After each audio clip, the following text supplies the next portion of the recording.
Agora sim, Débora, tem uma coisa que eu acho que às vezes a gente perde um pouco de vista numa discussão complexa como essa, que é, não sei se você vai concordar comigo, mas que existem verdades que podem ser simultâneas, mesmo que contraditórias. Por que eu estou dizendo isso? Porque eu estou vendo aqui no chat, a gente está vendo a discussão. Esse tema gera calor, né? Gera muito calor. Inclusive porque é a discussão, talvez, ideológica mais antiga, né, que pauta, que é a relação trabalhador e patrão, né? Só que a cara desses patrões, elas são várias. Então, por exemplo, nos chamaram aqui. Ah, tá. Então vocês vão me dizer que C&A e Renner os donos da C&A e da Renner são pobres, que não têm condição de dar um dia de folga para o funcionário. Bom, primeiro que não é um dono da C&A e da Renner, é tudo fundo hoje em dia, né? Enfim, mas sim, dificilmente é alguém, enfim, classe média B, dono da Renner, os acionistas. Mas ainda assim, tem patrões, tem empresários com caras diferentes e funcionários com caras diferentes. Então, tem o garçom e tem a doméstica.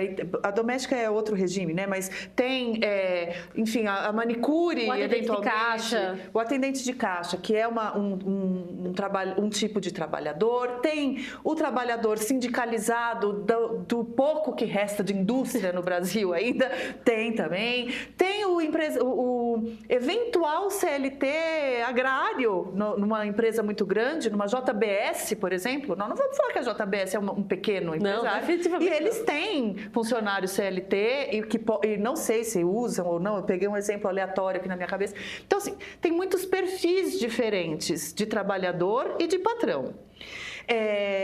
Eu acho que, não sei se você concorda que essa lei, ela deveria, talvez, ou esse projeto, se seguir como PEC ou se virar projeto de lei, contemplar um pouco, talvez, essas diferenças de mercado para mercado. E eu queria aproveitar esse comentário longuíssimo que eu já fiz e já embutir mais uma pergunta, que é: como é que se mede a produtividade de um garçom? É uma pergunta bem difícil. Essa pergunta que você me fez, economistas estão batendo cabeça isso desde, sei lá, 100 anos nisso. Mas eu vou explicar isso com bastante cuidado, assim. Em economia, a gente fala que tudo é sobre produtividade, no final das contas, porque a gente vive num mundo de recursos escassos, ou seja, as coisas não são infinitas e tempo também não é infinito. E não à toa a gente está discutindo jornada de trabalho, né? E produtividade, no final das contas, ou seja, o quanto uma pessoa consegue produzir, gerar valor, porque a gente pensa muito na fábrica, né? Fazendo McDonald's e tal. Mas o garçom, ele gera valor ao atender a pessoa e a pessoa está comendo, ela vai pagar. Você fazendo a conta de todas as pessoas que contribuíram ali para fazer aquele prato e prover aquele serviço, o garçom gerou um valor ali ao estar atendendo, né? Não à toa, a gente gosta muito de ser bem tratado, bem recebido e bem cuidado quando a gente está sendo atendido de serviços. E comércio é a mesma coisa. Então, ele está gerando um valor direto ali, por mais que a gente saiba que é um pedaço ali do dinheiro que a gente pagou. Isso é o valor que o garçom está agregando ali no serviço dele. E produtividade é fundamental por quê?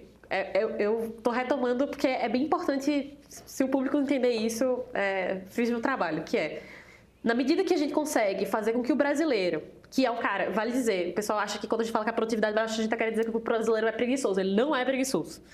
Por uma série de fatores, como eu já falei, educação, ambiente de negócios, tecnologia, o protecionismo também impacta, porque daí é mais caro comprar um notebook bom, comprar alguma coisa boa que a pessoa vai estar prestando serviço ali, isso tem tudo e tem impacto.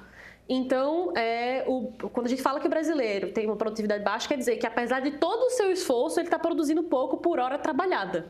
Se a gente quer um país em que as pessoas trabalhem menos e tenham melhores condições de trabalho, parte da discussão é, claro, sobre questões de barganha, sobre evitar exploração, sobre uma legislação que contemple, enfim, uma quantidade grande de trabalhadores, não só a metade da população brasileira.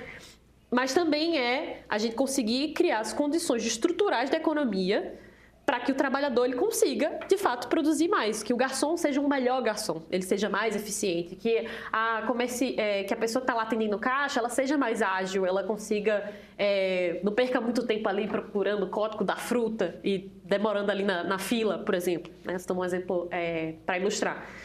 E isso em escala você pensa, mas é só um pouquinho, mas um pouquinho em milhões de pessoas tem um custo, né, na produção brasileira. Então, eu acho que a gente precisa retomar uma agenda de prosperidade mesmo, de capacitar as pessoas, de criar bons ambientes de negócio para que os empresários não sofram com insegurança jurídica, né? A gente não é fazendo coitadinho do empresário. Mas vale dizer que boa parte das empresas brasileiras não são C&A e Riachuelo. A gente tem muita empresa pequena e média no Brasil, muita mesmo. Se você olhar, normalmente seria uma curva, assim que a gente chama, né, da curva de sino.